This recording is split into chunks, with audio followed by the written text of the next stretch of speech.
Bueno, buenas tardes, ¿cómo estamos? Bienvenidos a otro programa de Common People por Vorterix Mendoza. Y un día volvió Matías Salvi. ¿Cómo andás, Mati? ¿Cómo andás, mis queridos? Está bronceado. Está bronceado, con un... descansado. Con un suétercito onda osito polar. Haciendo tono al invierno. Estamos en modo invierno ahora. Bueno, Qué lindo verlos, chicos. ¿Cómo andamos? Todo bien, todo bien. No nos vemos muy seguido, me parece. Nos estamos viendo poco. Hoy estuvimos por 4 departamentos. Sí, estuvimos dando vueltas por... Lindo tour. Lindo. Así que bueno. Hemos hecho algunos kilómetros además ya de la... Bueno, ¿la pasaste bien, Mati? Hermoso, hermoso, un viaje familiar, así que descansamos un montón y... ¿Dónde estuviste? Estuve en las cataratas. Contale a la gente que nos escucha. A la gente que nos escucha, estuvimos en las cataratas, muy lindo el viaje. La verdad que tenemos un país fabuloso, tenemos unos paisajes divinos que uno se sorprende cuando va a esos lugares, pues no puedes creer. Y lo que hablábamos recién con Fede, te quedás como hipnotizado mirándolas porque es increíble estar frente a ese monstruo que es la garganta del diablo, una locura. Así que no, lindísimo, días lindos, mucha humedad para mi gusto, pero bien. Y no, lo he disfrutado mucho, fui con mi vieja y mi sobrina más grande, así que estuvimos los tres ahí tranquilitos. Viaje familiar fue. Sí, lo que yo te decía, que por ahí no es un lugar por espacio para estar mucho tiempo. Claro, no, 3 días y te sobra. Pero yo me acuerdo, tengo el recuerdo, fue hace mucho tiempo, pero es como que vas por como un andén. Claro, es un puente. Sí, y medio que las ves de golpe, y cuando la ves es una cosa que sí se puede creer. Increíble, hermoso. Bueno, previo a presentar que ya tenemos a nuestro invitado, que vamos a, como siempre, que lo tenemos acá a nuestro lado, todavía no lo vamos a presentar hasta que arranquemos. Misceláneas, los avisos como siempre. Arranco dos. Yo le quiero mandar un saludo y un agradecimiento a Nanchi Denk, que es, aparte de ser un emprendedor importante en la provincia, un músico pianista en particular, pero toca todos los instrumentos. Y lo cuento, espero, este miércoles estábamos muy justos, pero quizás el miércoles que viene, si puede en la agenda, que venga a tocar con nosotros. Le cuento, también saludos a su mujer, Agustina Pía, hija del gran David Pía, del gran David Pía, que vos conocés, Fede, sí. Y a Susi, que fui con Eda, que fue quien me invitó. Tenía un piano de pie, y en un momento le sacó la tapa descomunal, por eso realmente esa sensación de que uno está como en el Colón era. Sí. Tocó un toque de Desarme y Sangre al margen de música clásica y demás, conmovedor, así que pasé un asado muy lindo y divertido. Miscelánea, saludos a toda la gente que nos escucha, que nos ve, a los amigos, a los no tan amigos, a todos. No, pero esos son de despedida. Tirate alguno ¿a quién le querés mandar? No tenés nada que contar.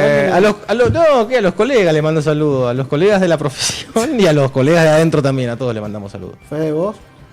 Una miscelánea. No, saludos. Una noticia me sorprendió, siempre que hablando de temas judiciales, hay una situación muy tensa en Córdoba, no sé si la vieron. Un procurador adjunto que viene del ámbito privado, fue designado hace poco y ha criticado a fiscales bastante picantes que han llevado grandes causas por un uso extendido de la asociación ilícita. Así que hay todo un despelote en Córdoba. Vos que sos un gran productor encubierto, ¿lo podremos sacar ese fiscal? Me gustaría. Pero bueno, me parece, es como que lo raro que dicen viste que hay como una cuestión de que el fiscal es fiscal, sí, y el que viene del ámbito privado, entonces daría como la sensación de que lo que le critican es, él habiendo sido defensor de casos picantes, dice, la verdad, no usen la asociación ilícita para todo. Y estos tipos, que tienen muchos años de trayectoria, se calentan. Bueno, Córdoba tiene mucha tradición. Sí, y son padres de mucha de nuestra después doctrina, lo que usamos de jurisprudencia acá, de doctrina que también traemos para acá, así que sí. Así que hay una discusión interesante ahí, me parece. Bueno, yo les propongo, porque vamos a tener seguramente una comunicación con Carolina Lozada, que nos va a dejar ahí medio cluecos con el tema del proyecto de ley de agravamiento de las penas de las falsas denuncias. Así que arranquemos sin más, que tenemos hoy un gran invitado que aparte nos va a contar sobre un área de conocimiento que muchos no conocemos, que es Rubén Moreno, grafólogo. ¿Cómo estás, Rubén? Hola, ¿qué tal? ¿Cómo estás? Bienvenido. ¿Vos? Bienvenido. Gracias. Un invitado muy particular. O sea, más que muy particular, que maneja un área una disciplina del que todos escuchamos, vemos a veces en programas a veces del espectáculo, que hacen como un análisis de personalidad. Pero bueno, ¿cómo andás, Rubén? Muy bien, gracias por la invitación. No, por favor. Bueno, antes que nada, pregunta obligada que hacemos a todos los invitados que vienen, que es, o sea, ¿dónde estudiaste? ¿De dónde vino tu pasión por la grafología? ¿Qué te llevó hasta acá?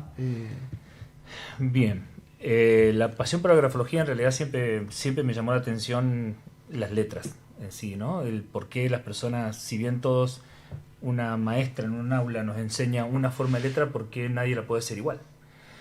Ese fue un inicio, ¿no? Los primeros por qué.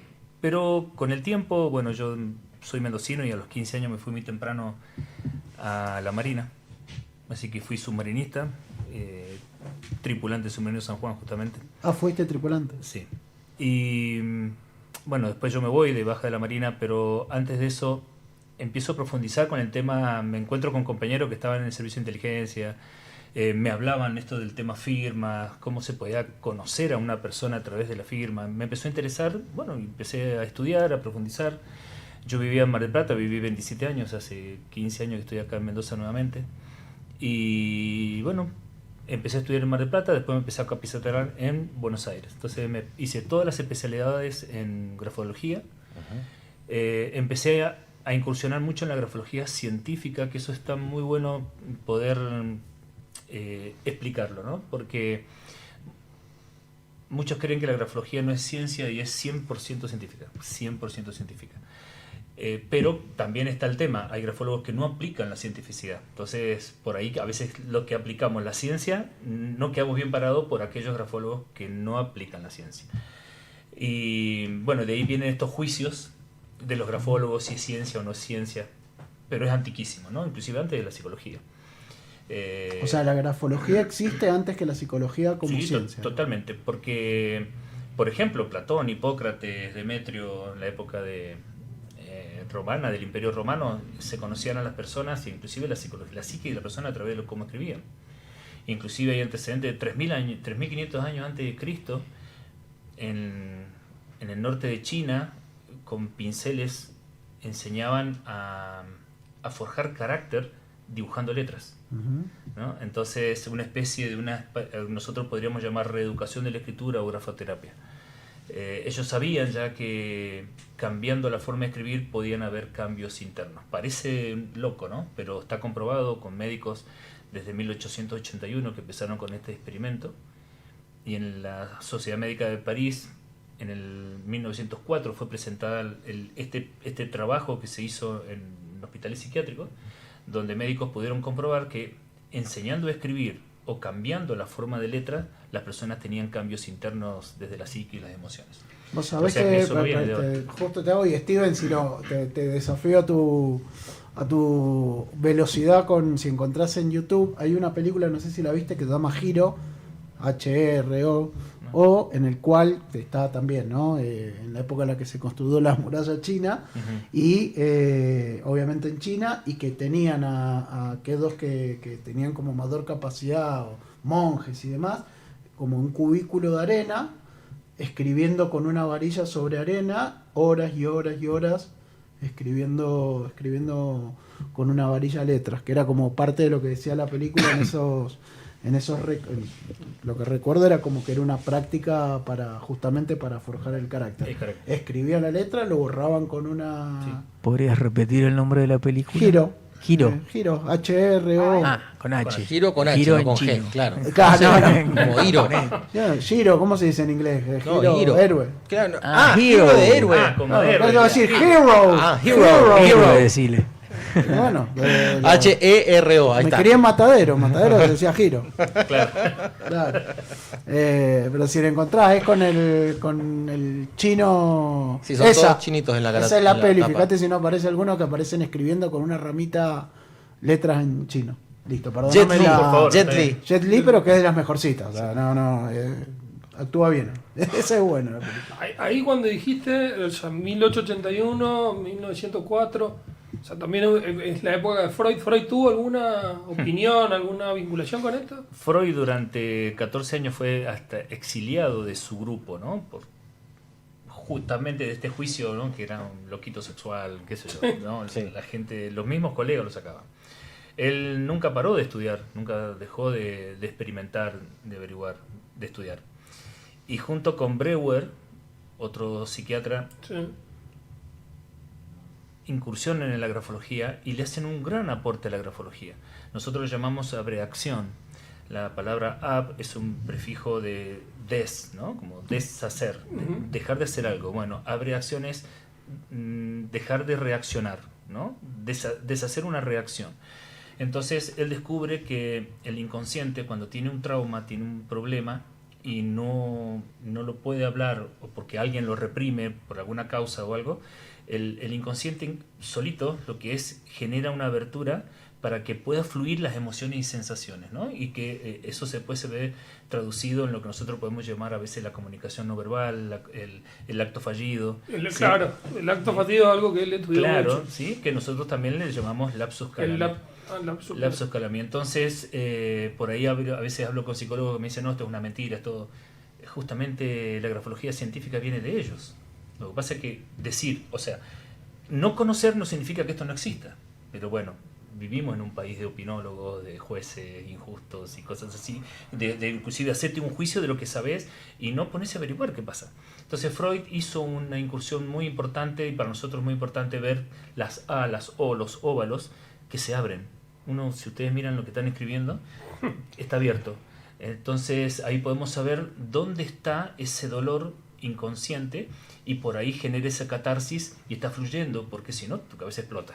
No te voy a mostrar nunca. No, yo por suerte traje todo. Vos sabés que Traje todo escrito, mira, todo en computadora traje escrito. Ahí Así está. Voy a tapar. Claro. Digo cabeza, ¿no? Pero es la psiquis, ¿no? Es la psiquis. Pero bueno, sí, Freud hizo un gran aporte, inclusive neurólogos, psiquiatras también como... el que descubre la simbología del espacio, por ejemplo, cómo nosotros estudiamos los dibujos, la hoja se divide en parte. Por ejemplo, darle una hoja a una persona, el lóbulo frontal lo primero que hace es tomar los parámetros de todos los límites de esa hoja, y sobre ese papel maneja la mano. Cuando uno escribe hay dos movimientos, uno consciente y uno inconsciente. O sea, hay un movimiento consciente de qué es lo que quiero escribir, pero hay un inconsciente de cómo es la forma de la letra que estamos.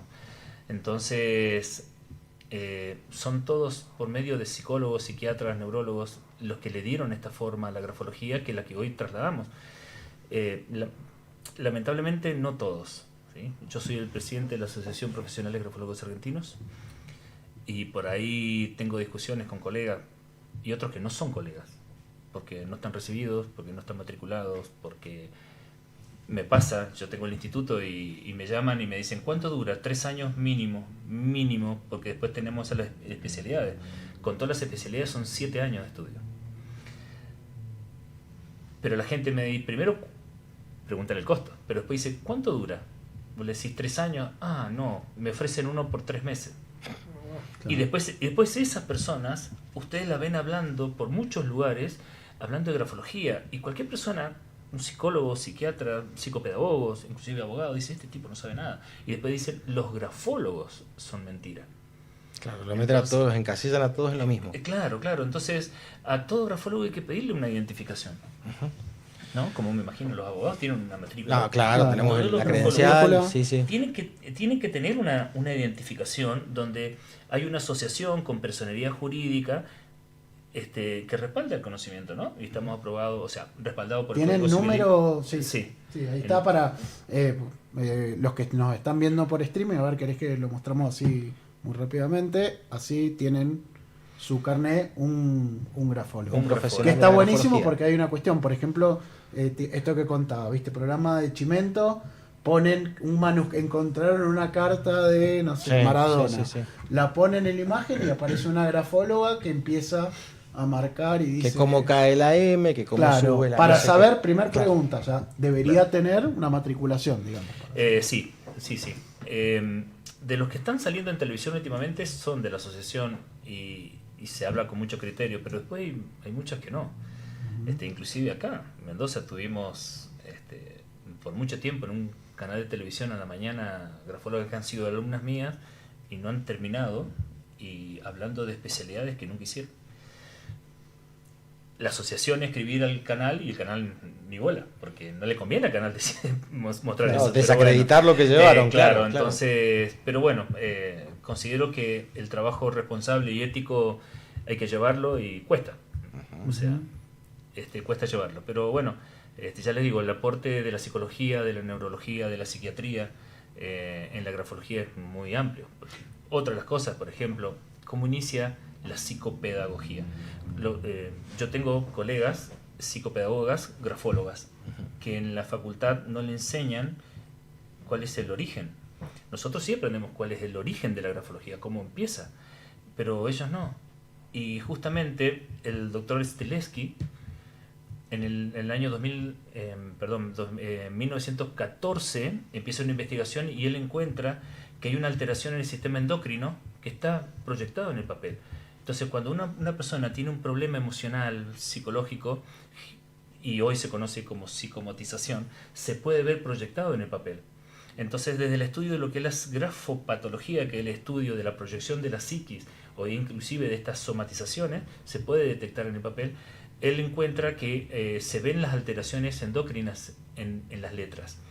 Y empieza a trabajar con los chicos de la Primera Guerra Mundial, donde habían niños totalmente mutilados psicológicamente, emocionalmente, inclusive físicamente, donde la medicación era para los soldados, recuperarlo inmediatamente, mandarlo al frente, y claro, quedaban los ancianos, las mujeres y los niños desprotegidos con esto.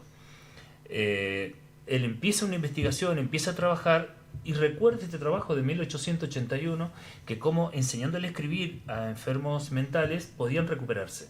Entonces decía, no tengo medicación, no tengo esto, ¿cómo puedo ayudar? Lo empieza desde la grafoterapia, con niños. Y en 1929, preparándose para una posible Segunda Guerra, él abre el primer gabinete psicopedagógico del mundo. Y nace de un psicólogo y psiquiatra grafólogo. Entonces, ese es el origen. Entonces, los movimientos psicopedagógicos, además, muchos que escuchan van a decir, no sabe nada, pero bueno, no importa, todo está acreditado, ¿no? Está en internet.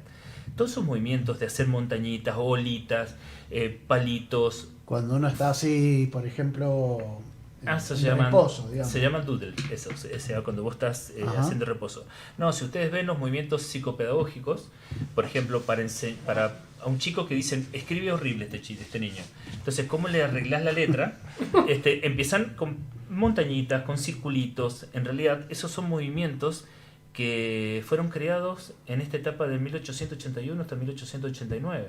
Que después, por ejemplo, en 1909 al 1911 se le da el título de psicoterapia gráfica. Entonces, a veces negar no es que no exista, o sea, existe, pero al no conocerlo, lo primero que dicen, eso es mentira. Pero está bueno esto de investigar. Yo trato siempre de ir a las universidades, de hablar, pumba, portazo.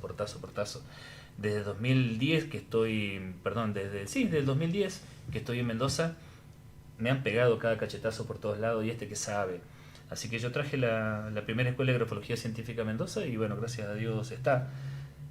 Pero cuesta. ¿Cómo cómo es el trabajo concreto? Por ejemplo, es alguien te trae un escrito, o sea, yo agarro, Fede me hizo una anotación, yo, o sea, supongamos que es fehaciente, no lo voy a hacer obviamente, es tentador, pero no lo voy a, mirá cómo mira. Me voy de acá, me voy de acá con el chaleco de fuerza. O sea, suponiendo que Fede esta hoja la dejó acá, que yo te la debo y te digo, mira, esto lo escribió bien, Fede. Éticamente primero te tendría que pedir la autorización de él, porque es como meternos en la intimidad de él cuando no. ¿Sí? Tema importante. Desde la ética. Ahora, si vamos al ambiente forense, decimos, bueno, tenemos que averiguar la personalidad de él. Entonces, se encuentra lo que hay, ¿sí? Apuntes, agenda, firma, un documento, lo que sea, para encontrar la personalidad del que se está sospechando, ¿no? En el caso forense es analizar lo que hay, lo que se encuentre. Entonces, como que hay que descartar algunos parámetros que son necesarios. Y después, una vez que la persona ya esté en algún lugar se le puede pedir ya un escrito con parámetros exclusivos de análisis, ¿no? Porque no sabemos si ese escrito que vos me traes, si la persona estuvo parada, tuvo el útil escritor y el elemento de apoyo es en la mano.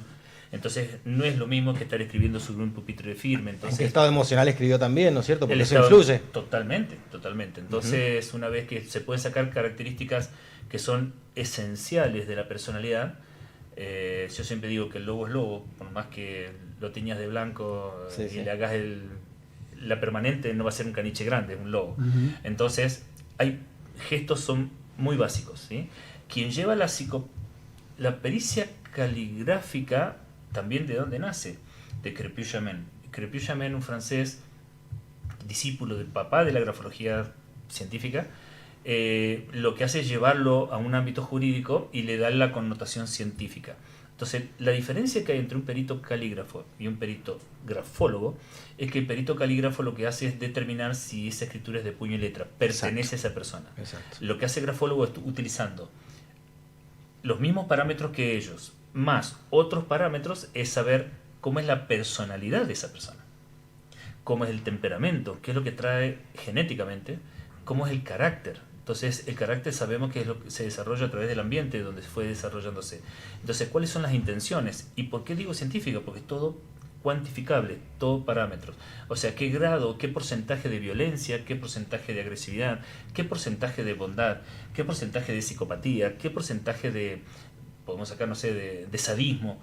Entonces, ahí está la parte científica, que no lo puede hacer un perito calígrafo. Esa parte me interesa porque, bueno, cuando se dice algo que es científico o ciencia, hay toda una discusión para definir. Para definir. ¿Qué es ciencia o no? ¿Vos te referís a que la grafología aplica el método científico? Totalmente. Aplica un método. O sea, toda ciencia tiene que tener método. Tiene un método de análisis. Toda ciencia tiene que ser cuantificable. La grafología se cuantifica. No es me parece. Hay tanto porcentaje de tal parámetro. Tiene que ser cuestionable. La grafología es cuestionable. Falseable. Claro. También tiene que tener un elemento universal de análisis, que no es la letra, no es el dibujo, es el trazo.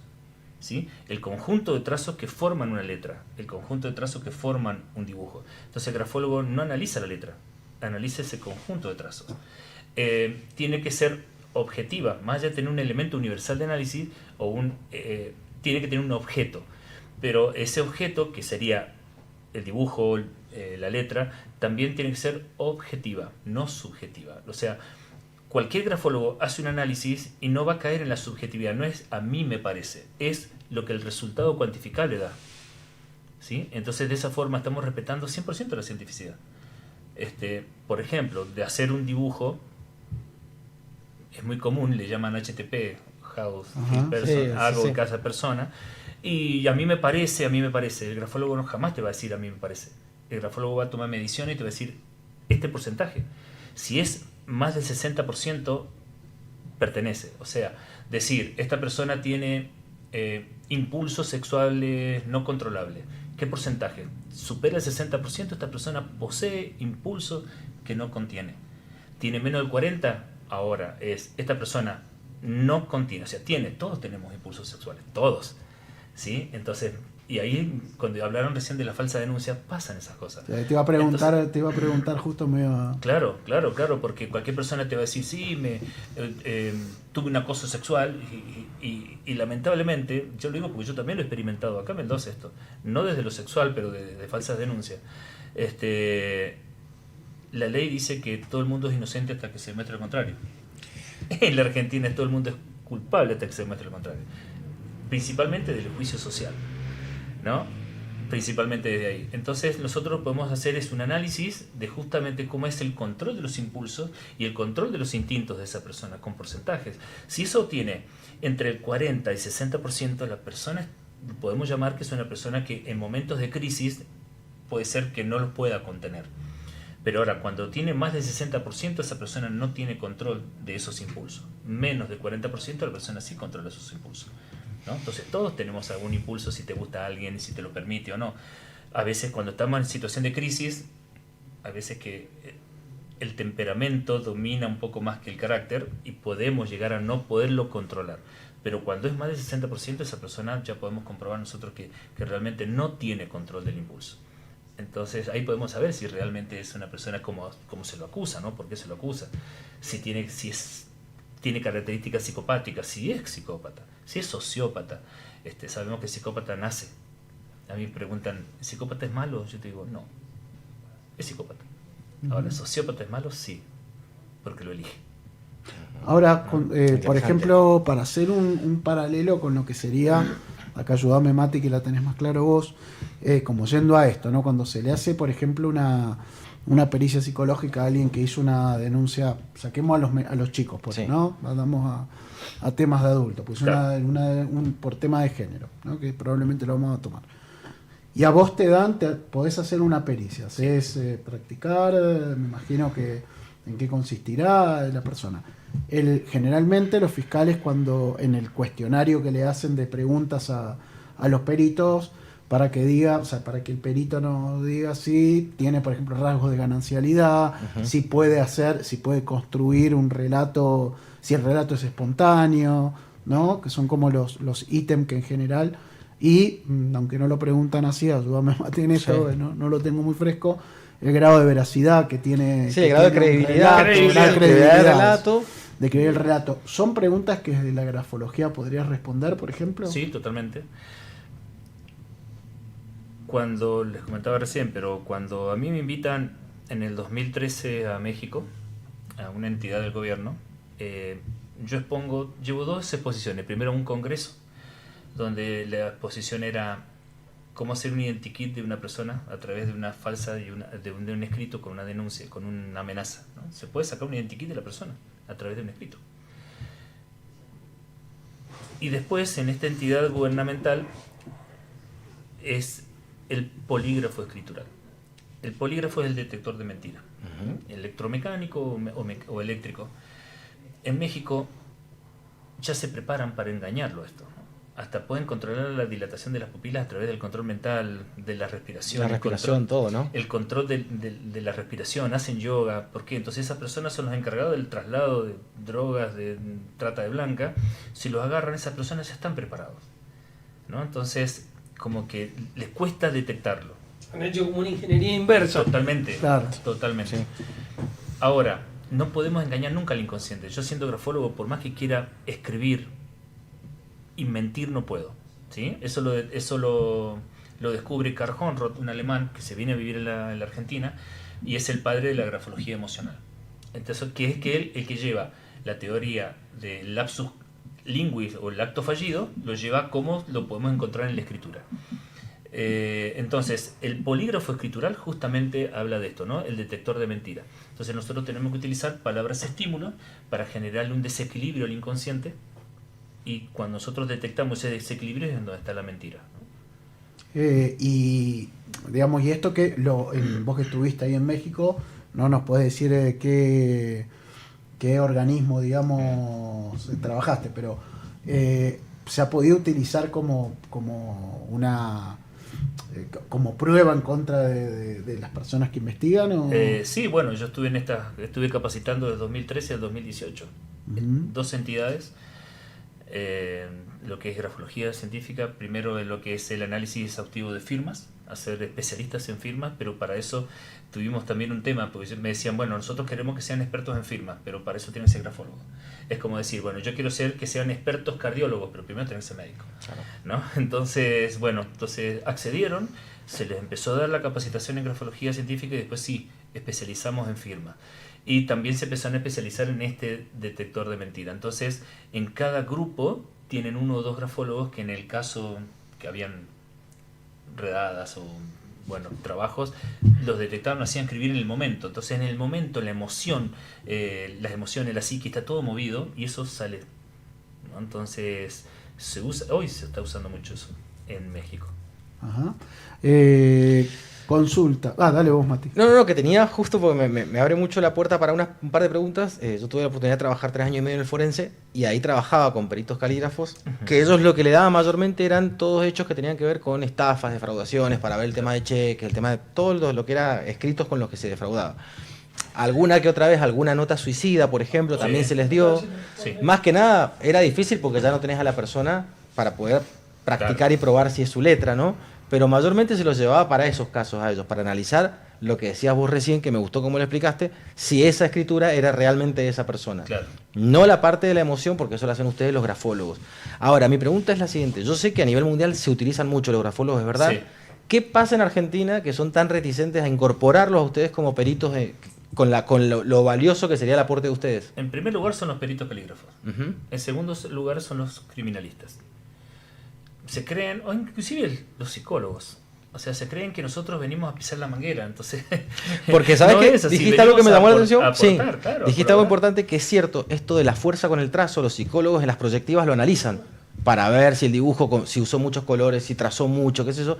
Entonces quería saber qué relación, porque tiene una relación directa claramente, por qué a ustedes no se les permite ese reconocimiento quizá como peritos oficiales también, que sumarían muchísimo.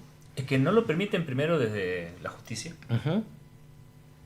La verdad es que no están capacitados, o sea, no se capacitan en grafología.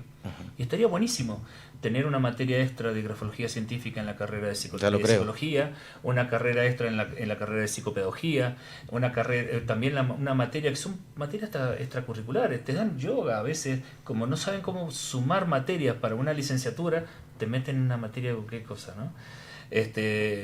A veces van a escalar el Cerro Arco como para cubrir una materia, pero pongan estas cosas, ¿no? Pero ¿qué pasa? Están muy cerrados, porque se piensan que estamos queriéndole quitar un campo y no somos. O sea, mira vos, el grafólogo es como, el ejemplo que yo siempre pongo, el grafólogo es como el bioquímico del médico. El médico no te puede dar un diagnóstico final si no tiene un análisis clínico. ¿Sí? Vos podés ir con un gran dolor en la ingle, se te adormece la pierna, tenés fiebre y el médico puede tener muchísima experiencia, pero no te cierra un diagnóstico final. Desde la ética, también desde la humildad. Entonces, mandan urgente hacer un análisis con los parámetros cuantitativos del análisis. Dicen sí, peritonitis, apendicitis o simplemente una inflamación, ¿no? Pueden hacer también una ecografía, pero van a utilizar técnicos para esto. ¿Por qué no lo hacen los psicólogos? ¿Por qué no lo hace la justicia? Entonces ahí están los egos girando, y acá nosotros no venimos a ser mejores que nadie, venimos a aportar. O sea, ¿cómo sabes si realmente estás depresivo? Che, dice, se suicidó, pero yo lo veía tan bien. ¿Te ha tocado ver, por ¿Cuántas ejemplo, veces? cartas de despedida, digamos, de Sí, alguien sí. y ahí se denota, digamos... Personas que hasta han tenido el alta. Ujú. Hasta han tenido el alta. Y cuando yo he visto el escrito, esa persona mienten, le dicen a los psicólogos y los psiquiatras lo que quieren escuchar. Y como tienen tantos pacientes, fíjate vos, ¿cómo podés hacer, inclusive desde la psicología forense? Tenés una entrevista de 2 horas, 2 entrevistas de 2 horas a veces con la persona, y después no tenemos otra entrevista, y tenés que presentar una pericia completa. ¿Cómo haces en 2 horas hablando con una persona que no sabe si te está mintiendo? En cambio, está bueno que lo hagan, pero pedir una pericia grafológica. Entonces, el psicólogo, con lo que puede encontrar más los parámetros cuantitativos del grafólogo, vendría a ser un médico con todos los signos y síntomas que ve, más el análisis clínico, ¿no? de los análisis de sangre, lo que sea, puede dar una pericia concreta, completa. Sin ir más lejos, la cámara Gesell. Ujú. La cámara Gesell es, ¿no es cierto que tu papá te pega? Y capaz que el niño sí, en algún momento el papá lo sacudió.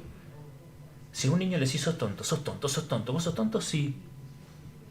Entonces, ¿dónde está la cientificidad de esa pericia? Es totalmente subjetivo. No hay nada objetivo ahí.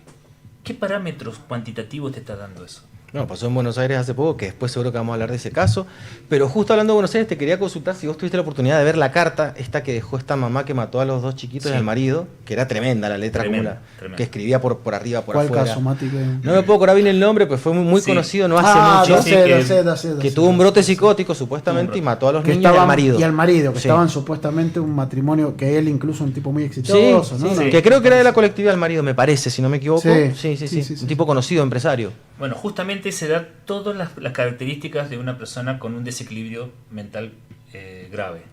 ¿Sí? Una persona que no respeta márgenes, justamente nosotros llamamos margen ocupado con texto o textos cruzados. Esa persona tiene un desequilibrio, ¿no? Ya esa persona está pasando el límite de la neurosis bordeando una psicosis, ¿no? Por eso le llaman estos brotes psicóticos. Esa carta es muy, muy dilatante.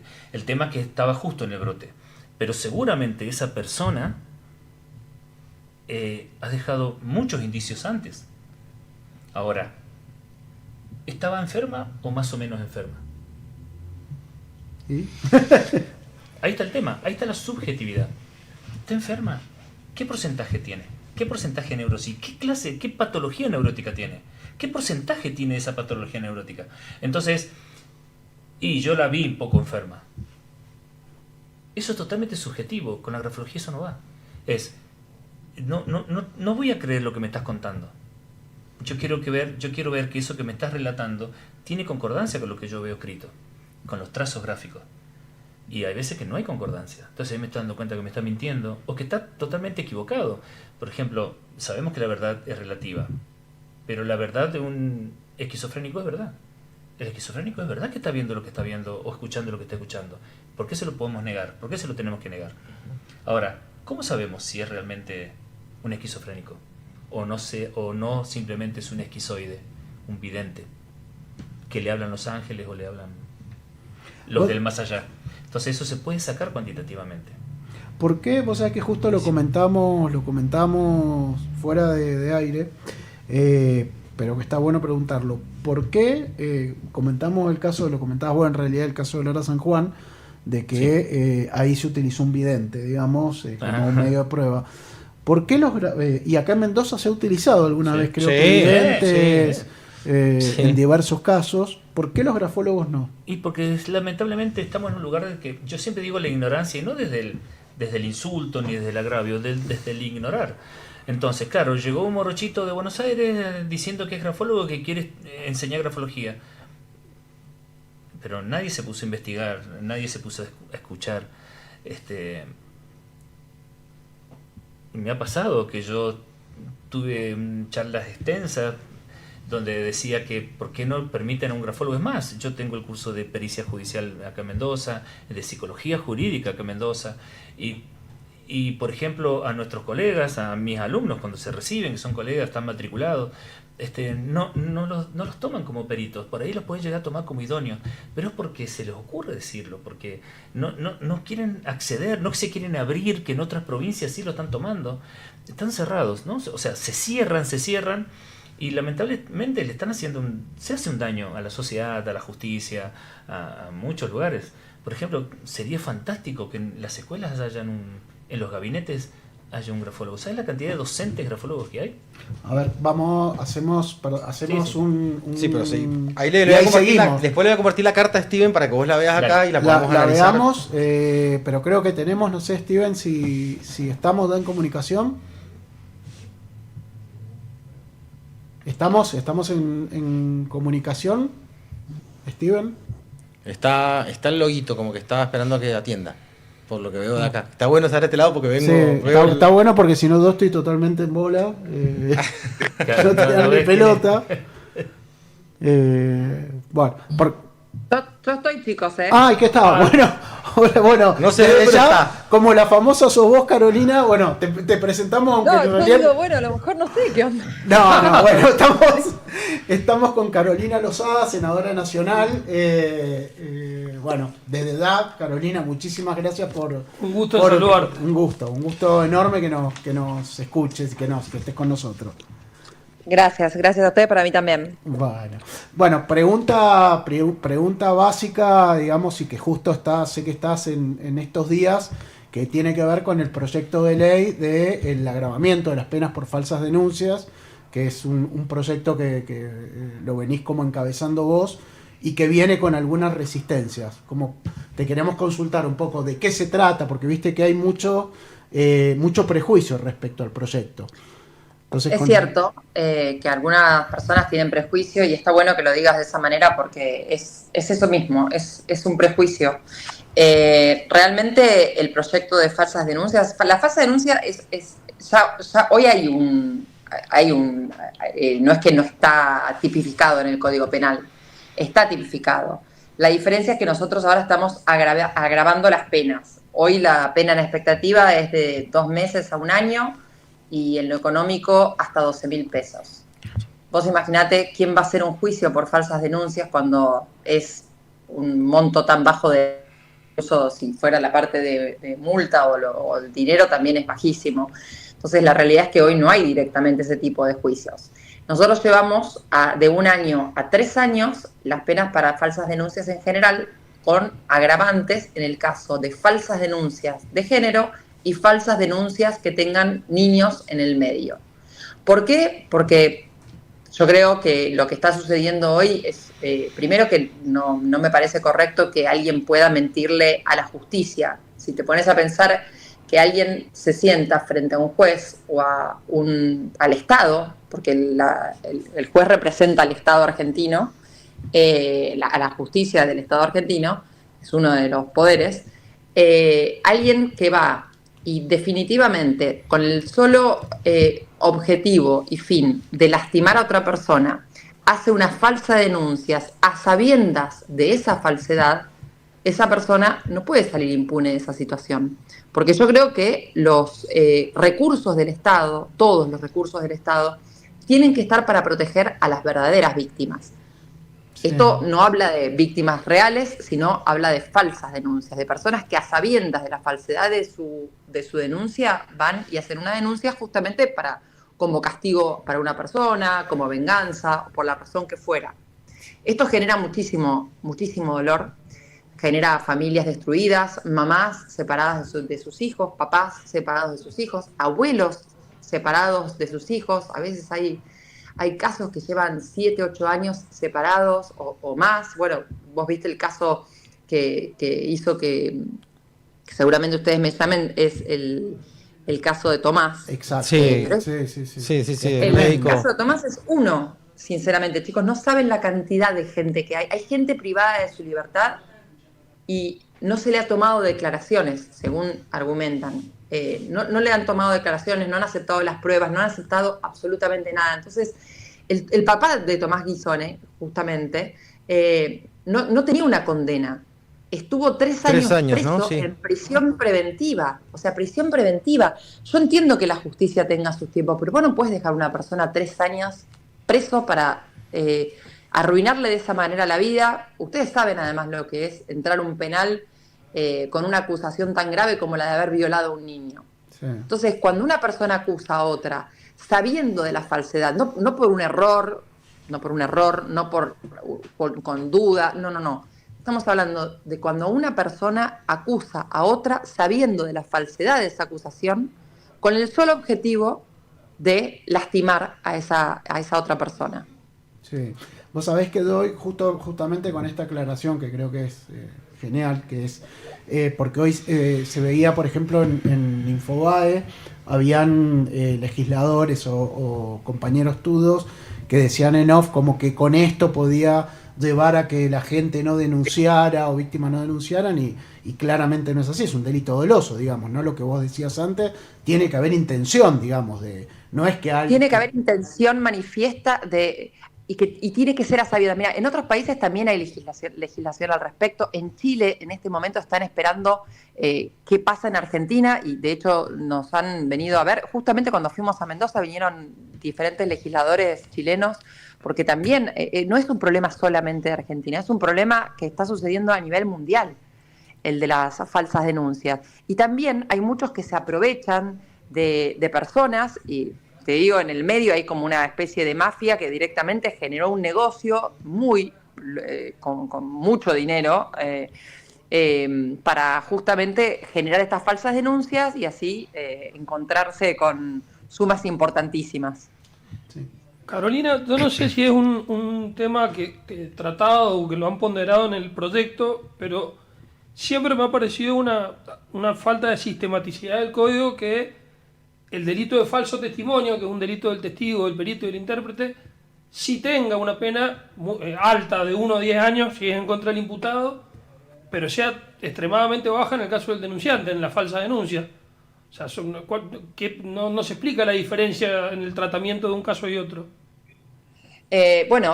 Para mí, te digo, es tan grave como eso, porque vos te estás denunciando, o sea, directamente no es que te están llamando como testigo, pero también incluye a cualquier persona que esté involucrada en la estafa. Porque es una estafa al Estado, sin dudas, pero cualquier persona que esté involucrada, peritos, abogados, etcétera, tendrían, además de las penas, el doble de tiempo de suspensión de la matrícula. Sí. Te estoy hablando porque hay muchas veces que hay gente que denuncia que en las cámaras Gesell, que es un instrumento espectacular para poder saber la verdad de qué pasó con un menor, muchas veces te encontrás con profesionales que tienen que, en realidad, solamente tratar de recoger el testimonio de un chico. Muchas veces lo van guiando hacia lo que tiene que decir. Entonces, claro, eso es lo que tampoco puede pasar, porque eso es gravísimo, es una parte muy grave de este problema. Por eso es que a todos me parece que tienen que tener una pena que realmente desaliente las falsas denuncias para que todos los recursos del Estado estén en las verdaderas víctimas, que yo, como mujer feminista que fui siempre, las defiendo. Pero lo que pasa es que lo que se ha planteado en los últimos años es una también falsa, es una tergiversación del concepto de lo que es el feminismo. Si yo les digo lo que es el feminismo, según el diccionario, seguramente todos ustedes me van a decir, y sí, yo también soy feminista. Y cualquier persona de bien debería decirlo, porque el feminismo es la búsqueda de igualdad de derechos y oportunidades entre hombres y mujeres. Vos seguramente tenés un hijo y una hija, ¿no querés que los dos tengan los mismos derechos y las mismas oportunidades en la vida? Sin duda, sí, por supuesto. Bueno, y lo que en realidad el feminismo no es lo contrario al machismo, no es el equivalente al machismo. El equivalente al machismo tiene otra palabra que también la puedes buscar en el diccionario y se llama embrismo. O sea, el equivalente al machismo es el embrismo. Y lo que vemos cuando pasan este tipo de cosas, cuando vemos que alguien quiere que la voz de una mujer sea más potente que la voz de un hombre, la voz de una mujer tiene que ser tan potente como la voz de un hombre. Tiene que ser escuchada una mujer que va a denunciar, por supuesto. Pero después hay que empezar con el tema de las pruebas. 100% apoyar a esa mujer que denuncia, claro que sí, pero después también hay que ver las pruebas. Y otra cosa que es importante para que se entienda que esto no busca desalentar ninguna denuncia, y por eso agradezco realmente que el espacio y todo, es que cuando una persona es absuelta, eso no implica que automáticamente eso pasa a ser una falsa denuncia. Para que haya una falsa denuncia y esa persona pueda llegar a tener una pena por falsa denuncia, tiene que ir la persona que había sido denunciada falsamente, hacer la denuncia y empieza un nuevo juicio, en donde en ese nuevo juicio también corre la presunción de inocencia como debería correr siempre. Y además se tiene que demostrar lo que yo les decía al principio, que no fue un error, que no fue algo que no buscaba hacer daño, sino que se cometió un error, sino que se tiene que demostrar en ese nuevo juicio que la intención era, a sabiendas de la verdad, buscar mentir para poder obtener el beneficio que fuera que quieran, ¿no? Ya sea una extorsión, ya sea la tenencia de los hijos, etcétera. Bien, Carolina, ¿qué tal? ¿Cómo estás? Matías te saluda. Te quería consultar por un par de temas que tenía acá también, que los estuve estudiando un poco. Había visto que en una de las últimas cifras que se sacaron en el 2018 hablaba de un promedio de 1000 abusos sexuales que se denunciaban infantiles, que solo 100 se denunciaban y que después entre 2 y 3 de esos abusos que se denunciaban resultaban ser falsas denuncias. No sé si vos manejás la misma cifra que yo tenía acá. Esto me trae también a colación lo que pasó con el caso de Tomás, que vos lo mencionaste recién, aprovechando que lo has mencionado. Sí. Quería saber, porque en este caso puntual sí el fiscal decidió investigar para adelante lo que sería esa presunta falsa denuncia que hubo, que se probó que hubo, porque el mismo chico relató que fue totalmente manipulado para denunciar a su papá. Y la pregunta que yo te hago también, porque nos vamos a encontrar con otro problema, te cuento, yo estoy del lado del Ministerio Público Fiscal, por eso te lo consulto, es qué pasa con los fiscales cuando toman conocimiento de que hay una falsa denuncia y qué pasa que no se animan muchos de ellos a impulsar esa investigación como se debería hacer de oficio, ¿no? Guardame esta segunda parte de la pregunta para que no me olvide. Bien. Y te voy contestando al principio, lo Bien. primero. Lo de las cifras, la verdad, yo lo leí en el diario, no sé cuál es la fuente, pero más allá de la fuente que pueda haber, yo te digo esto. Cuando algo queda en la nada, como es la mayoría de los casos Sí. que quedan en la nada, no es que se hace una denuncia por falsa denuncia, queda directamente en la nada, la persona a lo mejor no deja de tener suponete problemas con la justicia, pero queda en la nada, eso no va a cifras de falsas denuncias. Exacto. Entonces me parece que es un poco difícil decir que esas cifras que yo las leí también son reales. Ni creo ni descreo, no sé la fuente y tampoco sé cómo fue tomada de dónde son tomadas esas cifras, por lo que te estoy diciendo. Sí, Y supuestamente ahora sí, decían que el volvamos a- Ministerio Público las había publicado, con lo cual también uno puede pensar si son o no Claro, verdad, o pero sea, el Ministerio correctas. Público me gustaría saber realmente en base a qué las toma, porque si hay tantos casos que la mayoría quedan en la nada y no es que quedan cerrados, ¿cómo estimamos cuándo es una falsa denuncia y cuándo no? Exacto, y cuando Porque no tenés delito. no es que terminan cerrados como falsa denuncia. No, Esto para no nada. sucede, Claro, no. Es así. Y te hacemos la hablar otra de la parte de segunda tu parte. pregunta, que me pareció también importante, no me acuerdo cuál. Viste que te dije, guardámela. Sí, que fue muy largo todo. La segunda parte tenía que ver con el tema de prosperar, que la idea es que prospere este proyecto de ley, que se pueda modificar, pero ¿qué va a pasar después? ¿Cómo haces? Porque muchos fiscales aún hoy, tomando conocimiento de que hay una falsa denuncia, no se animan a impulsar de oficio la investigación por esa falsa denuncia, incluso por ahí que uno les trata de decir, che, fíjate, porque acá tal cosa, y no se animan con eso. Con esto, acá igualmente la persona tendría que igual impulsar lo que vos decías, que es otra parte totalmente tediosa y molesta y complicada para la persona que ha sido acusada falsamente, después tener que iniciar toda una causa nueva contra esa misma persona que lo denunció en la otra causa, pero ¿qué pasaría en ese caso puntual? Mira, eso es algo que es súper importante lo que vos estás diciendo, porque yo también creo que tiene que tener consecuencias.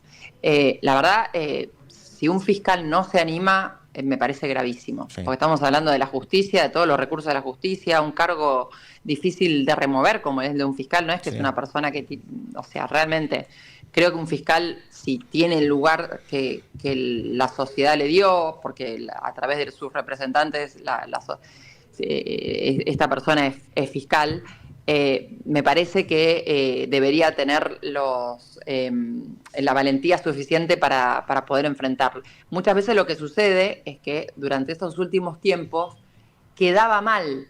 Exactamente. Porque queda machista y la verdad es que no es así. Los fiscales, toda la justicia tiene que analizar esto caso por caso. Si hay una persona que está presa porque vos no hiciste bien tu laburo, vos no te podés dormir tranquilo la noche. Vos no podés dormirte tranquilo a la noche. Y si hay una persona que está impedido de ver a su familia, a sus hijos, sea hombre o mujer, porque vos no hiciste tu laburo como corresponde, y la verdad que creo que no estás a la altura de las circunstancias de tu trabajo. De todas maneras, creo que hoy, con el cambio de paradigma que estamos buscando que se dé, y con el ojo puesto en la justicia al respecto, con todo esto que se está dando, con este proyecto que viene, que lo presenté por primera vez en el año 2022, chicos. Pasa que me lo cajonearon, pero desde 2022 que vengo batallando con esto. Creo que las cosas empiezan de alguna manera a moverse porque saben que están siendo observados y saben que la sociedad no se queda ya callada y que empiezan a hablar aquellas personas que incluso han sido víctimas, aquellos que muchas veces tenían ese rechazo social y ese miedo por ahí a salir a la calle y que alguien los quiera escrachar o algo antes de ser juzgados, lo cual me parece gravísimo también, ¿no? Sí. Así que, insisto, yo por ahora creo que es algo que estamos estudiando bien, el tema porque tenemos algunas ideas al respecto. Fantástico. Última que te hace Fede. Y, o sea, ¿qué se puede decir del estado que tiene el proyecto hoy, o sea, en términos parlamentarios? O sea, Mira, el proyecto el año pasado, como había cumplido sus 2 años, se cayó porque no lo pusieron en extraordinarias. pese a nuestros pedidos, se cae el proyecto. Este año, a principio de año, apenas empezó el año parlamentario, lo volví a presentar, volvimos a tratarlo en comisión, volvimos a aprobarlo, porque la verdad que la comisión del senador Pavoto se mueve y muy bien y está trabajando muchísimo, cosa que antes no sucedía en esta comisión. Por eso es que a Mendoza y a todos lados voy con el senador Pavoto, porque me parece que es una persona que está luchando conmigo por esto, como tantos otros senadores, ¿no? Porque la verdad que los senadores de Mendoza también han votado a favor, los senadores de toda nuestra parte, digamos, del Senado han votado a favor, y creo que tendríamos los números probablemente para que se apruebe y darle media sanción ya en la próxima sesión. Perfecto. Bueno, Carolina, te agradecemos. Ahora lo un que tenemos montón. que esperar y rezar es para que haya una sesión, que es lo que estamos Sí, buscando Claro, todos. que es lo que NOF están tratando de patear, ¿no? Lo que están tratando de patear Bueno, los compañeros. A mí me encantaría que haya una sesión muy pronto, porque realmente me parece que hay un montón de temas, no es solamente este tema, chicos, hay un montón de temas que son muy interesantes y que vale la pena que impulsemos y que todos estemos de acuerdo para sacar adelante muchos temas que son los que afectan a la sociedad, los que le importan a la gente. Hay leyes que no implican ni siquiera presupuestos o erogaciones y que podrían destrabar muchas cosas burocráticas en salud. Hay un montón de cosas interesantes en proyectos de ley que, bueno, apenas tengamos una sesión, ojalá lo podamos sacar. Ojalá que sí por la gente, por la ciudadanía y por las personas que han pasado por esta situación tan horrible también, ¿no? Por todos ellos. Sí. Bueno, Sí, por todos. Muchísimas gracias, Porque Carolina. tengamos un país mejor con una justicia mejor. Exactamente. Así es. Muchísimas gracias por atendernos. Por tener esta atención. Y un de saludo salir. grande. Y saludos. Gracias, Caro, y se te saludos. extraña Mendoza, dice. Sí. Los mendozanos. Yo amo Mendoza, chicos. Mi familia gran parte de mi familia vive en Mendoza, y yo he vivido en Mendoza un tiempo y adoro Mendoza y voy bastante seguido. Bueno, Lo que pasa es que cuando voy me recluyo en la casa de mi mamá para estar con mi familia, ¿no? Está muy bien. ¿Viste? Cuando a veces no me puedo ni juntar con mis amigas, pero bueno, tengo poco tiempo cuando voy y bueno, me pasa eso. Bueno, cuando quieras te esperamos, ya Te sabes. esperamos. Bueno, dale, muchas gracias. Gracias, Caro. Fue Carolina Lozada, senadora nacional, que está justamente con el proyecto de agravamiento de las penas por falsas denuncias y falso testimonio. ¿Les parece que hagamos un cortecito? No, Un cortecito. acompañá. ¿Sos Un seguro? corte, seguro? una quebrada. Ya volvemos. Y volvemos en un ratito. Dale. Estamos en el segundo bloque. Max, Steven, nos dejan nos entregan en el aire. Pero ahora vamos a verificarlo. Rubén, estuvimos, ahora que te decíamos si podíamos llegar a hacer una pruebita en vivo de una prueba de grafología. Tenemos acá a Max, que es nuestro Productor, operador. operador. Sí, aunque en realidad es productor, Músico. porque Steven, músico y demás. No. Yo me animo. Tiene que estar sentado, ¿cómo es? Ahora, si estoy para internar, no me lo digas lo único, pero yo me animo. Lo que pasa es que hacer un análisis grafológico tiene muchos otros parámetros, Claro. pero podría ser un renglón, dos y una firma. Y una Sí, firma. podemos sacar. Ahí estamos. O sea, no vamos a utilizar, porque eso todo se mide, se toman medidas de la separación entre letra, el tamaño, la inclinación, pero podemos ver rasgos básicos. Sí, algo básico. Steven, Obviamente yo que te pasé, esto fíjate que yo te pasé la carta que ya la estuvimos hablando, te la mandé por WhatsApp para que la veamos acá de paso, acá no se va a poder ver tan nítida quizá, te la mandé por WhatsApp al extracto de la carta esta que habíamos hablado recién, que él también la había visto, como para que está bastante terrible, acá la estoy viendo, es un espanto, pobre, pero bueno. ¿Qué debería escribir? ¿Qué tira? ¿2 renglones? Que pongas cómo te sentís ahora, o sea, ¿qué sentís ahora en esta reunión, en este momento? Y fírmalo. Ya se escucha mucho ruidito. Ya viene mal, Max. ¿Se tiene fe? Siempre está Siempre es bueno tener... optimista, es un tipo muy alegre, muy No, sonriente. pero no adelantemos para que no lo estoy haga- jodiendo porque... Siempre está bueno ver la persona también cómo escribe, ¿no? La posición, cómo agarra el útil escritor, cómo son movimientos. Sí. Sí, veo que agarra la lapicera como mi hija cuando tenía 3 años para escribir. No, pero se animó. Yo agarro... La ola firme y todo. en escrito. Se animó. Bueno, Bueno, qué complicado. Ya arrancamos bien. Llamen al 911. Bueno, a simple vista, Cierren la puerta sin de tomar abajo. medidas, sí se pueden ver que los tamaños de las letras, o sea, las letras se dividen en 3 sectores, ¿no? Todas las letras que van para arriba, como las T, las L, eso nos va a representar todo lo que es en el área espiritual, pensante, la creatividad, la intelectual, ¿sí? Todo lo que va en consonante en la zona media son las emociones, ahí se manifiestan todas las emociones. Y todo lo que va hacia abajo, como la Y, la J, la G, nos representan los instintos, sexual, físico, económico. Sin tomar medidas, sí se puede ver que la zona media de él es muy inestable, tamaños chiquitos, grandes, chiquitos, ¿sí? Tamaño de esa esa O con esa otra O nada que ver. Entonces eso nos está indicando que es muy inestable emocionalmente. Le cuesta mucho mantener cierta estabilidad en las emociones, pero eso ha generado que siempre esté poniéndole condimentos a la vida, ¿no? Es de pensar mucho, de mirarla, le cuesta tomar decisiones, no es negativo, no es pesimista, no es positivo, o sea, no es optimista, pero siempre como que la analiza todo. Podría decir esas personas que se hacen llamar realistas.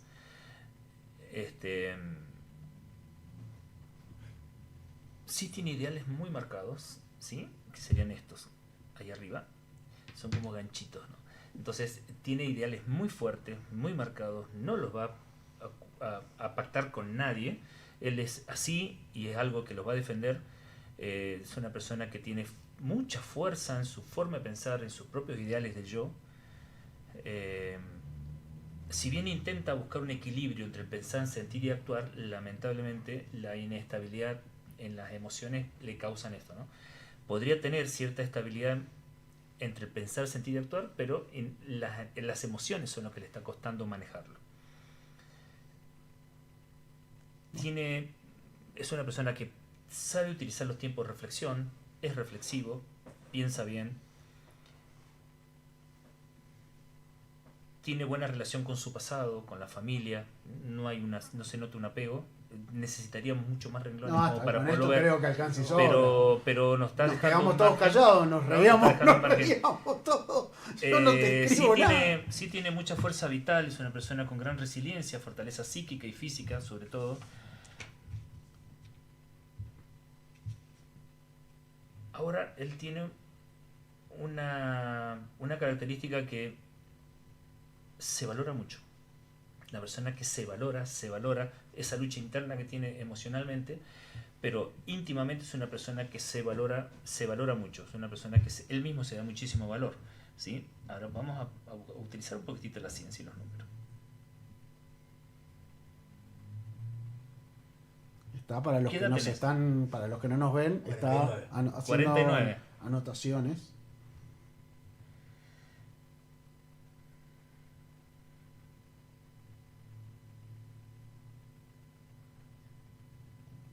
Digo, de paso, aporto que mi Obvio. firma sale una vez diferente en cada cosa y te doy como dato adicional que cuando iba a la facultad siempre, no siempre, pero muy seguido rompía la hoja de asistencia. Porque le Es daba la esa fuerza, vuelta. es la fuerza vital. ¿Ves que sos inestable? Es la fuerza vital de él. Pero, mira, acá está Ahí muy respondo marcado. eso. Yo pagaría, Ese 25, yo pagaría por porque ejemplo. escriba dos renglones. Y tu firma. Menos después de... Chicos, es que me están deburrando, esperen. Esta es su edad. 25 es su edad. No, por ejemplo, esta es su edad. O sea, esto se mide, ¿no? Pero estoy haciendo hacia ojo. ¿Cuándo cumplís los 50? En abril. En abril. Bueno, la mitad más o menos serían 24 años y medio. ¿sí? Ahí marcás la mitad. Claro, entonces me llama la atención porque este espacio queda vacío.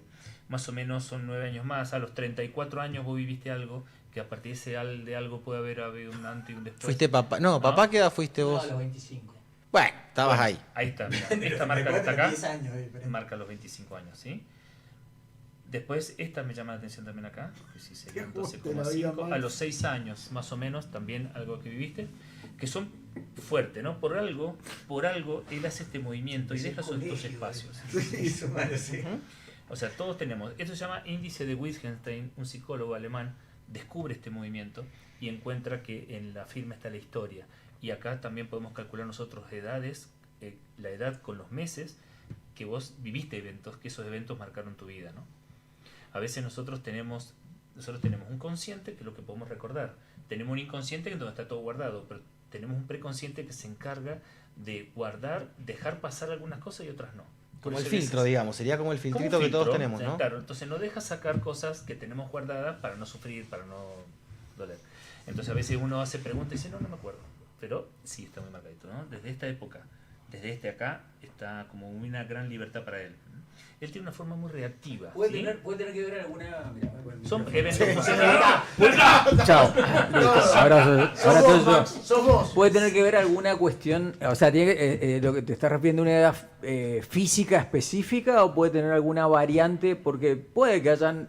No, sí, yo siempre lo me mío, sí. autopercibí más joven, digamos, No, sí, de sí, alguna sí. manera. Es verdad, Se puede llamar Claro, así. Son esto, dos. esto es medible, ¿no? Yo ahora estoy haciendo ahí, puede salir 24, 38 años y 5 meses, 40 años, pero yo más o menos a ojo te lo estoy haciendo. Claro, ¿no? porque sí me han pasado cosas. Primero que, bueno, repito, mi firma varía, ahí me salió así, otras me salió de otra Es que manera. somos personas Bueno, dinámicas, entonces, no estáticas, ¿no? Nosotros vamos cambiando. me ha pasado algunas cosas, podría decir, pero no tienen que ver con esa edad, tal vez fue antes. Entonces, eso.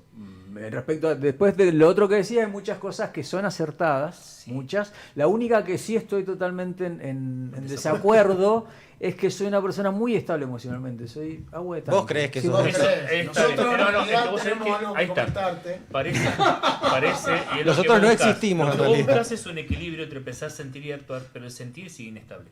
Para ser persona estable, esta zona media tendría que tener una estabilidad entre todas estas letras, que estas son las que representan la zona media. Entonces, esto no se ve que haya estabilidad, ¿no? Los tamaños que hay acá, sí, es muy inestable. Sí. Lo que pasa es que nosotros creemos ser muchas veces,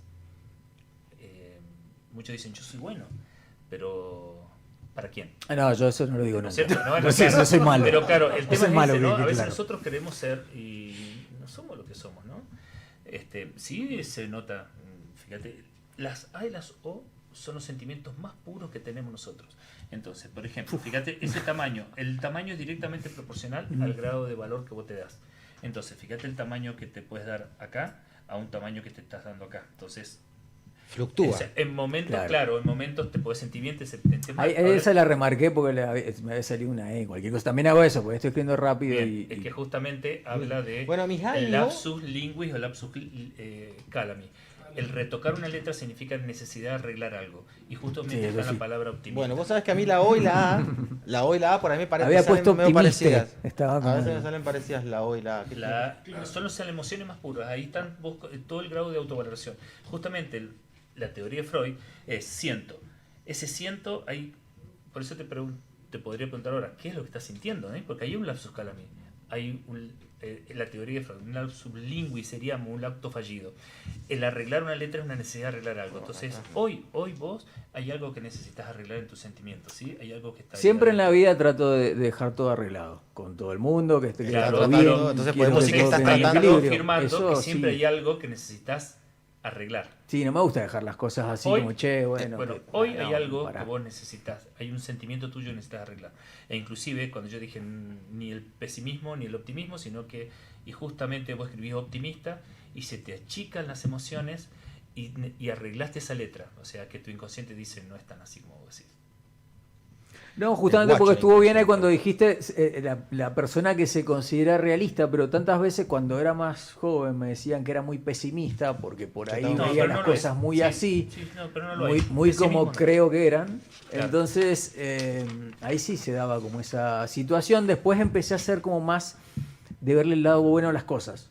Claro. A eso me refiero al optimismo. No es que espero que las cosas estén bien, sino que digo, dentro de lo mal que pueden salir, veámosle todo lo bueno que tiene y saquemos provecho de esto. Claro. Bueno, Entonces, eso está bueno. a eso por ahí es lo que definí un poco con el ser optimista. El decir, bueno, che, a ver, pero no importa, sí, qué sé yo. O fíjate que todo esto es lo que le digo a todo el mundo, porque veo que la mayoría de la gente es pesimista, que piensa que la vida es una mierda y todo. Y digo, no, mirá, fíjate, la vida tiene hechos de mierda que a veces tienen mucho peso y tiene hechos que sí son buenos. Entonces lo que tenés que hacer es aferrarte más a lo bueno y darle más valor a eso. Y lo malo, bueno, va a estar ahí también. Entonces, Es que la vida es un eso es un equilibrio. poco lo que trato de decir ahí. Pero no es que sea optimista, creo que todo va a salir bien, porque no. No, acá Hay por cosas buenas y ejemplo, malas. el detector de mentira, ¿no? Se le ponen palabras de estímulos y si yo le digo, ¿sos optimista? Sí, escribilo. y ahí me da cuenta que no lo es. Entonces ahí es cuando nosotros podemos detectar que puede estar mintiendo. Entonces, en casos judiciales o en casos forenses, usamos palabras estímulo como soy, por ejemplo, soy buena persona, jamás haría daño a un niño, y se van a empezar a alterar palabras que realmente mi consciente esté alterando mi inconsciente. Entonces, no hay como fallar. O sea, yo, grafólogo, no puedo alterar mi inconsciente. O sea, me maneja la mano. Se me va a deformar la letra, algo va a pasar. Y Rubén, ¿Para qué está? Steven dice que tiene a la maestra de 5º grado de Max que quiere salir a hablar sobre el tema de su inestabilidad. Y así, no es Max. broma, no es broma. No es ese audio, no. No es broma lo que voy a decir, mi maestra de 5º grado murió hace un mes. Bueno. Ahí está, te cagó el Me chiste encima. Saludos a los Sí, dedos. Un maldito príncipe de la oscuridad. O sea, vi una conferencia, después él sacó un libro, un jurista muy importante, un penalista llamado Sanchinetti, Sí.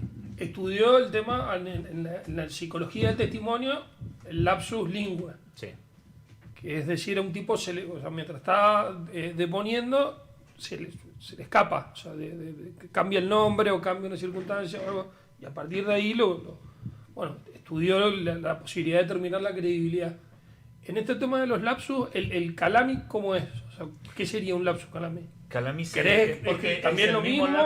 el mismo lapsus. Una dinámica parecida. Claro, nosotros teníamos en México, hicimos una diplomatura que la propusimos acá y acá no nos dieron bola, con un mexicano. Venía un abogado de Ecuador, un psicólogo, grafólogo de México, el presidente de la Asociación Mexicana de Grafología, y yo. Habíamos propuesto una diplomatura en la detección de la mentira, que sí la dimos en México, y justamente usábamos una cámara y la escritura. Entonces, usábamos la psicología del rostro, ¿no? La corporalidad, usábamos la voz y la escritura. Entonces, se le hacían preguntas a la persona con palabras estímulos para alterar el inconsciente, y la persona tenía que responder. Entonces, podían haber desequilibrios físicos para detectar la escritura y la mentira, que también seguramente se alteraba hasta el tono de la voz y seguramente se alteraba también la escritura. Entonces, al detectar las tres, podíamos dar 100% la seguridad que estaba la mentira. Perfecto. Un tema, una digresión, que ahí sí ahora te voy a pedir, Steven, el audio que está relacionado, pues estamos charlando mucho con verdades, mentiras y demás. Surgió una pregunta que ahora vamos a escuchar una posible respuesta, que es respecto a las falsas denuncias y al margen de la responsabilidad penal, que estamos hablando también medio de costado, respecto a que esto también podría tener una responsabilidad civil, digamos, una responsabilidad pecuniaria. Justo le escribí, nos mandó un audio que paso lo compartimos, que es la opinión del doctor Ulises Morales, un colega y amigo, muy civilista. buen tipo. Un gran abogado, un gran abogado, creo que es número 1 en daños acá en Mendoza. Así que pasamos el audio que le pedí que me mande para explicarnos si él creía que por una falsa denuncia podía haber una responsabilidad. Más da que ya estábamos invitándolo a Ulises para hablar del tema. Vamos. Bien.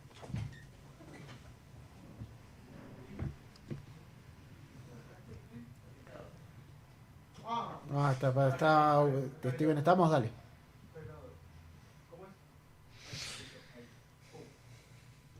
Yo entiendo que quien causa en forma deliberada, en forma dolosa, un daño, pagándose en la estructura del Estado, tal es el caso de una falsa denuncia por abuso o por cuestiones de violencia de género, siempre hablando de forma dolosa, en forma intencional, con la intención de causar un daño en forma deliberada y sabiendo, puede ser pasible de una acción civil por daños y perjuicios. Porque si una lesión es culposa, un homicidio culposo, da lugar a una reparación, tranquilamente lo puede dar algo doloso. Y creo que sería una de las formas de mitigar y desalentar este tipo de conducta que tanto daño le hacen no solo a la víctima, sino a veces a los hijos o a la sociedad misma. Porque la figura está creada para proteger a las víctimas, no realmente al inescrupuloso y al delincuente que utiliza todo ese tipo de herramientas para causar un daño a otra persona. Bueno, ese fue Bueno, Ulises tal Morales, un abrazo si nos está escuchando. Uli. Uli es un Lo que genio. pasa es que ahí volviendo, vos lo explicaste bien y lo acaba de decir también Ulises, y yo creo que está muy instalado el prejuicio, digamos, medio irreflexivo de decir, bueno, no, está bien, pero si castigamos severamente la falsa denuncia, la gente no se va a animar a denunciar. No es así, No. porque el hecho de que sea doloso pasa a Claro. ser como cualquier delito, o sea, tenés que acreditar el dolo. Si la Y, denuncia y real, en caso de duda, Claro. o sea, la gente no es que, o sea, Es que el fantasma es justamente eso que dicen, los que son detractores de aumentar las penas a la falsa denuncia dicen no, porque entonces ¿qué va a pasar cuando realmente el caso ocurra y se va a mezclar cuando es mentira? Entonces la gente ya no se va a animar a denunciar por la duda. No tiene nada que ver, porque de hecho a vos se te sienta, me tuve el otro día un caso, se me sentó una mujer a denunciar a su marido, a su pareja, que había abusado de sus 2 hijos. Y son denuncias que vos las tenés que tomar con una cintura, con unas pinzas, porque vos así no sabés lo que hay acá. Y venía y ella había relevado el secreto a la psicóloga que había atendido a los chiquitos y había relevado el secreto a la médica, la pediatra que los había examinado, que no tenían lesiones compatibles con signos de abuso a esa edad tan chiquititos, no voy a decir la edad porque es una...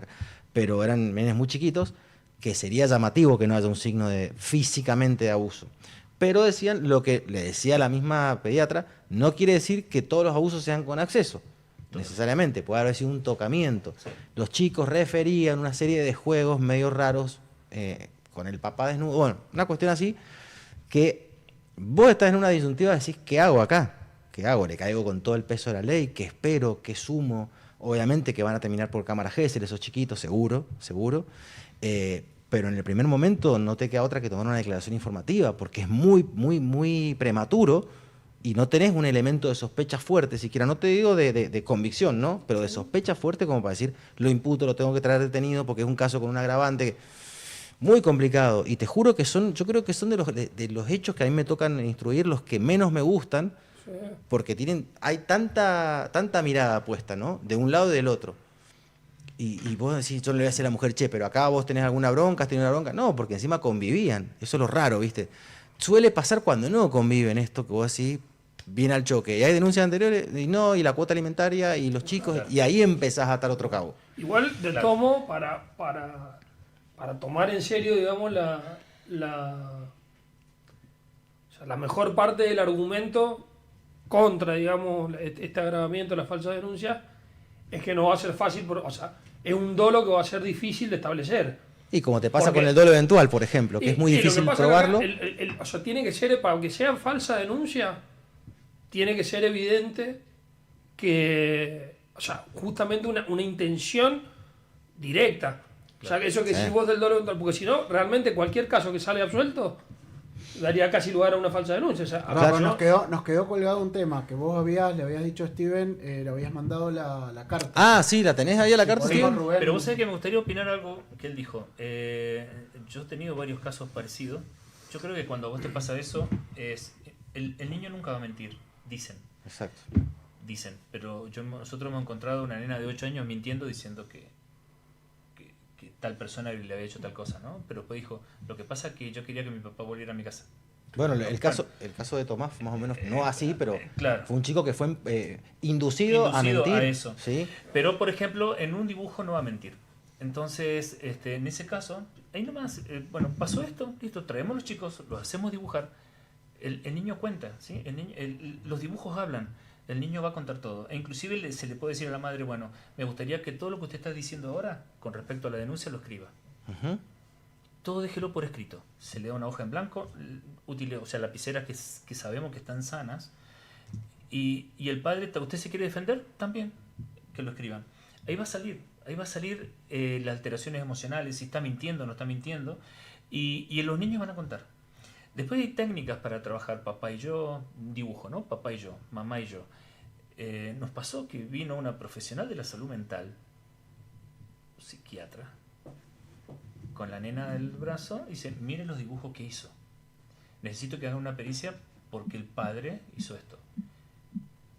Cuando uno está acostumbrado a mirar todo esto, dijimos, acá había algo raro más, había algo raro. Pero ven esto no puede estar, este dibujo. Y era verdad, habían gestos fálicos en el dibujo, no puede ser.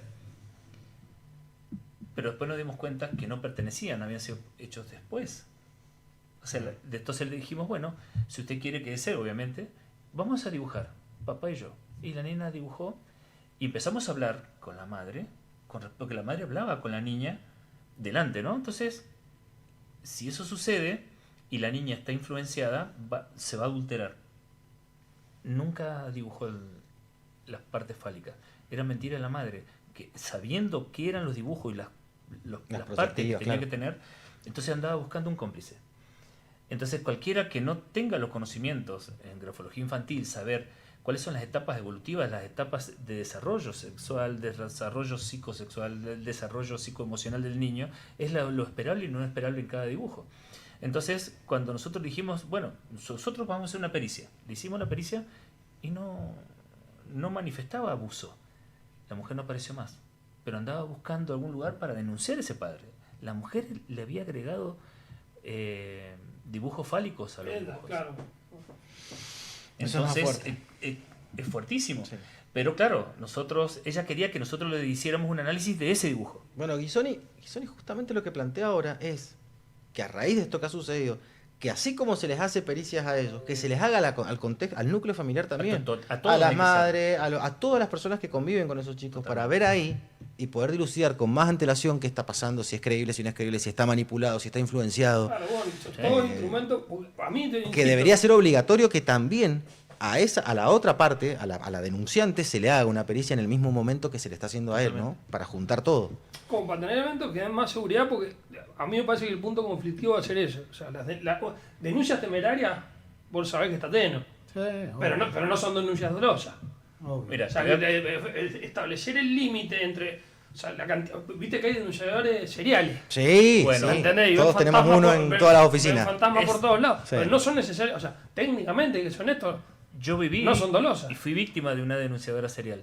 Y me comí 6 años esperando que alguien dijera es mentira. Y me comí una denuncia por estafa generalizada, por una mentira. Bueno, que lo prueben. Yo presenté todas mis pruebas. Nunca presentaron nada y empezaron a traer testigos con algún rédito cada uno de esos testigos. A mí me hizo un daño gravísimo en lo económico, e inclusive cuando hablaban de la familia. Una de mis hijas me dice, papá, yo no quiero que me relacionen con un delincuente. Me partió el corazón. Y sí. Hasta ahora me emociona esto, pero hay personas que no les importa el daño que pueden hacer. No tienen miramientos ni escrúpulos. Y cuando yo me acuerdo que me sentaba con el fiscal y yo le decía, hacéselo escribir.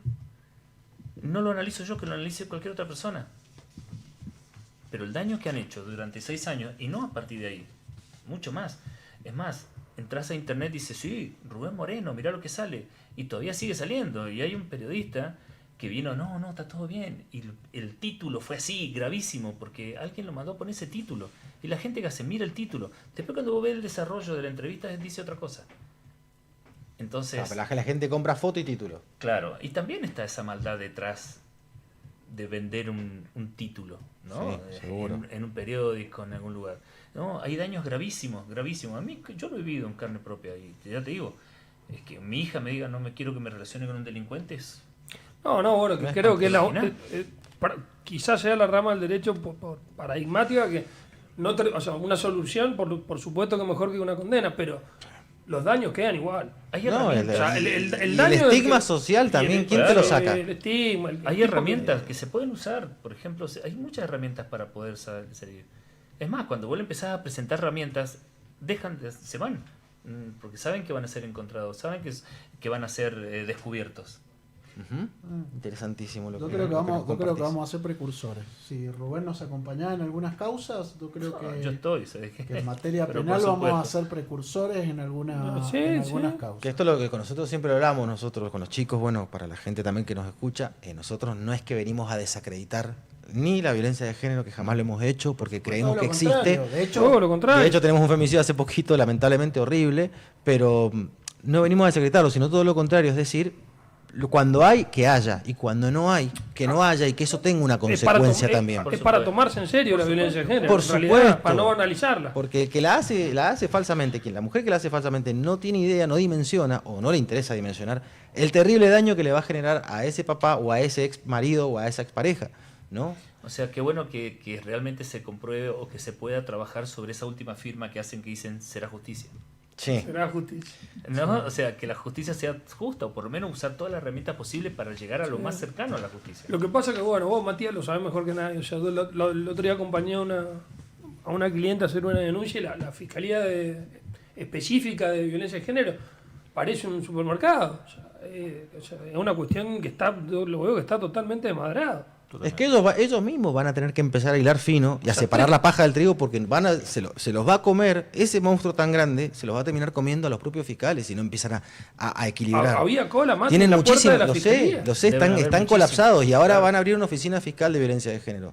Que eso también está un proyecto que se está viendo. Y eso ya va a lo ser sabía. tremendo. El que trabajar ahí, ¿sabes lo que va a hacer? Tener que ver todos los días, todo el día la temática, donde tenés que, te vuelvo a decir, separar la paja del trigo porque vas a tener muchísimos casos ciertos, tremendos, y muchos casos que vos tenés que empezar a indagar bien para ver cuál es la finalidad de la denuncia, ¿no? Lo que no significa descreerle, sino Sí, pero va ser muy criterioso. Teniendo un olfato. Tenemos que ir cerrando lo que Che, para que hacer se pasó un mini, rápido. no, pero pasemos un mini break y poder hacer el cierre, que nos queden 5 minutos para hacer el cierre. Te agradecemos un montón, Rubén. Creo que te vamos a invitar otra. No, me tiene que analizar la firma también, Analizar aparte. la firma. No te pido, ¿tenés una canción ahí para cerrar, Steven? No pusimos la carta.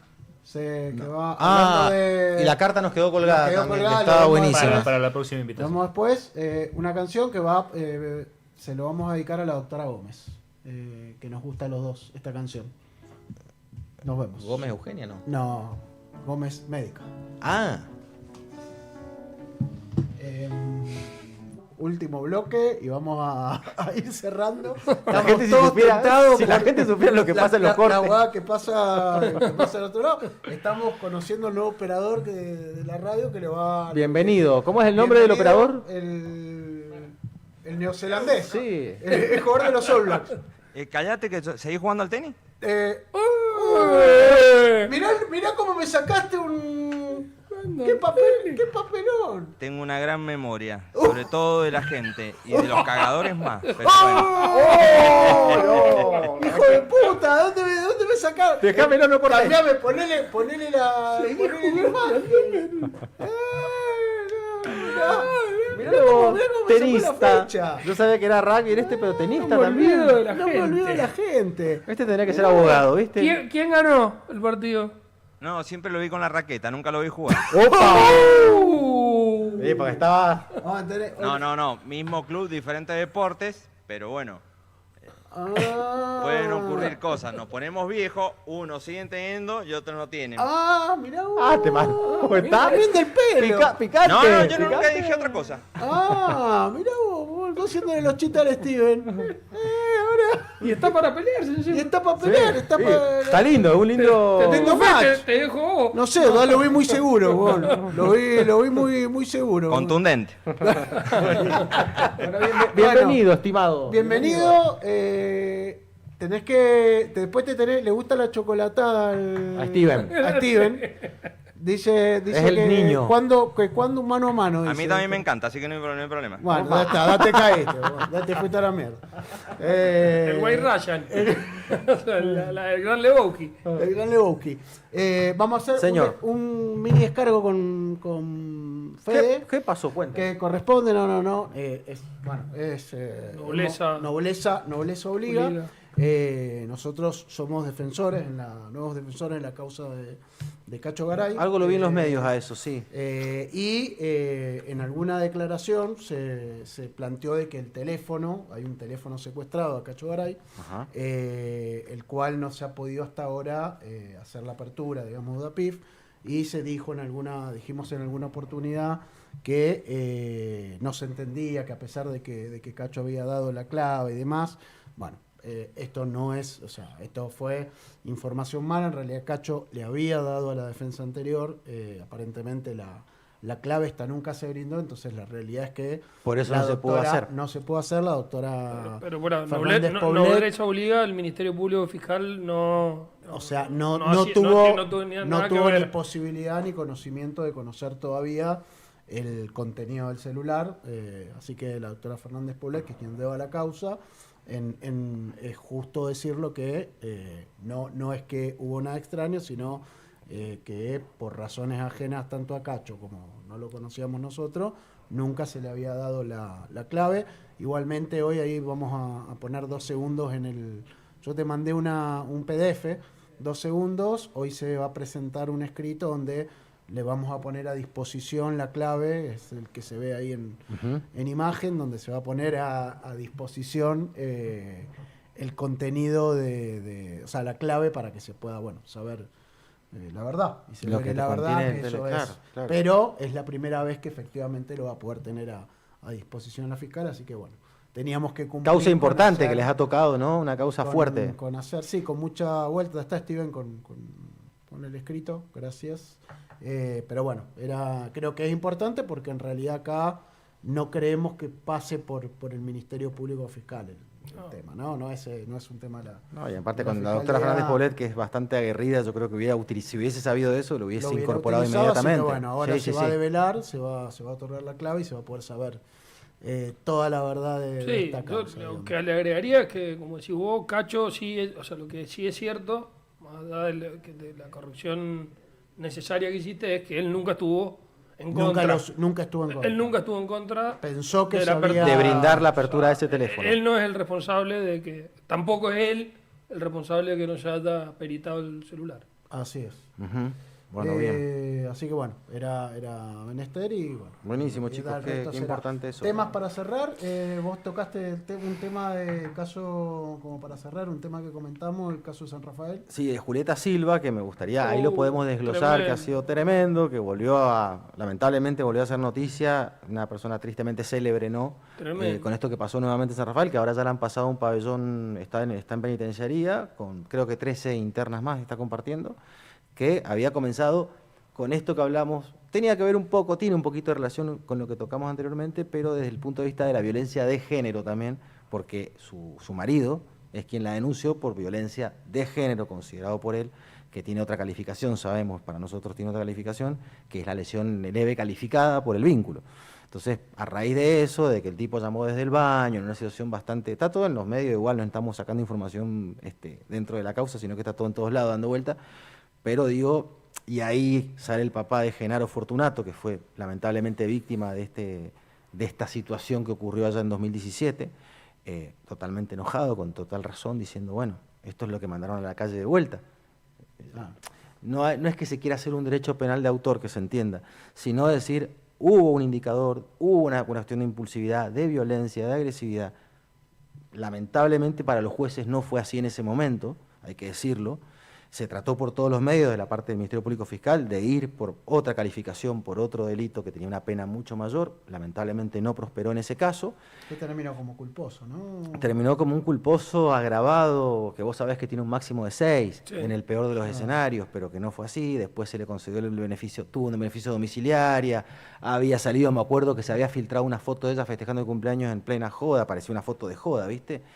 Que también a la familia del chico, de la víctima fallecida, le molestó muchísimo porque era como una tomada de pelo. Entonces es donde uno tiene que empezar a hilar fino en decir, ¿hasta qué punto tenemos miedo de ir hasta las últimas? Porque por otra parte escuchaba diciendo, no, pero cuando una mujer mata a un hombre la condenan más rápido. No. Y si la condenan, no la condenan bien. No la condenan con la calificación que la tienen que condenar, vamos a decir lo que es. Exacto. Porque si el caso hubiese sido a la inversa, Genaro Fortunato estaría ahora cumpliendo una pena perpetua. Sabemos que es así. Porque sí hubiesen considerado que el vehículo lo había utilizado como un arma para matar. En este caso, no, porque... y usaba lente. No la viste en una puta audiencia con lente, pero ya cuando empezó a decir que usaba lente y lloró, hizo todo el show, ya empezó a ir con los lentes a las audiencias. Esas cosas maravillosas que tiene el mundo del show. Claro. Pero fue bastante para mí, y la pericia también. Yo había traído un par de extractos de la pericia que se le hizo en ese momento a ella, donde decían totalmente que era una persona manipuladora, que tenía impulsividad, que era considerada peligrosa para sí terceros. O sea, todos los presupuestos que no te habilitan a una domiciliaria, estamos hablando. Todas ¿no? las alertas rojas prendidas. Todas las alertas rojas prendidas. ¿Qué pasó? Fue la crónica de una muerte anunciada, gracias a Dios no muerte en sentido literal, pero se termina casando, termina siendo víctima su marido de su propia violencia ejercida. Y ahí está el debate, ¿no? Vuelvo a decir... Y que está relacionado con todo lo que veníamos... Con todo lo que veníamos hablando, ¿no? sí. Porque es un caso donde también hay que como hombre, hay que animarse a ir a hacer una denuncia que tu mujer te Lo ejerce dijeron. violencia. Sin duda. Lo dijeron, la Que cantidad se te que no se cagan de hacen risa. por vergüenza, porque se les cagan de risa, porque ellos mismos, siendo una cuestión desde el ego de macho, decir, ¿cómo voy a denunciar que mi mujer me faja? Entonces, esas mueren en la... Esas sí son denuncias que mueren en la nada porque no llegan a ser denuncias, por ejemplo. Y en un minuto, o sea, vos me mandaste la nota, me la mandaste vos. Y un tema que a mí me interesa bastante es la ejecución penal. También salió una noticia muy fuerte. Bueno, a raíz del femicidio que hubo ahora Bueno, también. Pero ahí también hay una cuestión de decir, o sea, eso ejerce una presión tremenda Seguro. sobre todos los operadores del sistema para no conceder beneficios por decir la que se me viene después. Pero después pasan cosas raras, porque ese tipo realmente tenía una historia delictiva. Fuertísima. Tremendo. Y con un abuso Entonces, sexual sí. condenado que vos decís, no corresponde, no procede. Y aparte con un delito de homicidio anterior, es una cosa, y se concede y pasa una barbaridad otra vez. Y eso después, o sea, a mí me resulta difícil de entender realmente. ¿Sabés qué pasa? Hablamos otra vez del miedo. Así como existe el miedo a investigar falsas denuncias por el escarnio público, existe el miedo a decir, a este no le doy el beneficio y después que me vengan y me digan, pero ¿por qué a aquel sí se lo dieron? Porque eso es lo que termina Exacto, pasando. exacto, sí. Y lamentablemente ahora fue peor el remedio que la enfermedad. Pues fíjate lo que pasó con esta mujer y la manera salvaje en la que la tiró en un basural, prácticamente. una cosa. Como si fuera un objeto descartable. Y aparte durante una salida transitoria, ni siquiera una condicional. Que la o sea, pulsera le marca el lugar donde ocurre el hecho, para colmo. O sea, está más hasta las manos imposible el tipo. Entonces, bueno, también, que es volver a lo mismo que hablamos siempre. No descalificamos la violencia de género cuando es real, pero también vemos la otra violencia de género inversa, como Exacto. fue el caso de Julieta Silva Exacto. contra su pareja, ¿no? Bueno, tenemos que cerrar. Ha que sido ya un nos programa- dijo un Steven, programa un programa interesante. con todos los condimentos. Hermoso. Programa de esos que me encanta hacer con ustedes, muchachos. El programa que viene, ¿quién va a traer? ¿A Milei O a Karina. El programa que viene bien creo que... afinado con los... ¿Sabes si me trae a Villarroel? Me caigo de culo, te digo. La debo traer a Villarroel. Villarroel, ¿querés? Victoria. No, ya el programa que viene está Nanchi, seguro va a estar Bien. con la banda tocando, así que vamos a tener una banda en vivo de la puta madre. Qué lindo, che. Ahí sí podríamos traer un aperitivo que ha faltado. Un aperitivo. Lo han prometido y no han Yo cumplido. prometí, yo lo traigo. Dale, dale, me Yo encantó. ¿Qué quedé? ¿Un doble black? Dale. Pero yo Doble no... black. El Blue Label Yo no- cuando... Yo hasta que no se cuando- termine, Claro, yo no me hago cargo de cómo salga de acá. sáquenle el micrófono al borracho. Bueno, chicos, Bueno, nos vemos un la hermoso próxima. programa, gracias. Un gusto. Abrazo. Saludos.